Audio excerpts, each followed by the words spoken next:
विद्यार्थी मित्रांनो, संपूर्ण महाराष्ट्रामध्ये 2025-26 या शैक्षणिक वर्षापासून इयत्ता 11वीचे ऑनलाईन पद्धतीनं प्रवेश घेण्यात आलेले आहेत आणि सध्या चालू आहेत. सध्या तिसरी फेरी चालू आहे. प्रवेश प्रक्रिया त्याची पुढे काही दिवसात चौथी फेरी आणि त्यानंतर शेवटचा राऊंड सुद्धा होणार आहे. तोपर्यंत सर्व विद्यार्थ्यांचे ॲडमिशन्स होऊन जाणार आहेत. त्याबद्दल विद्यार्थ्यांनी काळजी करायची नाही आहे. सर्व विद्यार्थ्यांना ॲडमिशन मिळणारच आहे. काही विद्यार्थ्यांना अद्यापही तिसऱ्या राऊंडपर्यंत चांगले गुण असूनही ॲडमिशन मिळालेलं नाही आहे. तर घाबरण्याचं काही कारण नाही आहे. 5व्या राऊंडपर्यंत सर्व विद्यार्थ्यांना ॲडमिशन होणार आहे.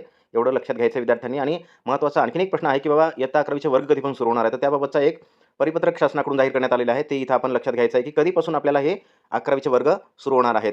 यामध्ये स्पष्ट सांगलेलं आहे पहा, दिनांक 11 ऑगस्ट किंवा त्यापूर्वी. म्हणजे तुम्ही जिथं ॲडमिशन घेतलंय, ज्या परिसरात तुम्ही ॲडमिशन घेणार आहात, तिथं संबंधित जे काही महाविद्यालय आहेत, कनिष्ठ महाविद्यालय, तिथं अध्यापनाचे कार्य हे दिनांक 11 ऑगस्ट किंवा त्यापूर्वी सुरू होणार आहे. एवढं विद्यार्थ्यांनी लक्षात घ्यायचं आहे. आणि पुढील अत्यंत महत्त्वाच्या बाबीसाठी या चॅनलला सबस्क्राईब करून ठेवा. धन्यवाद.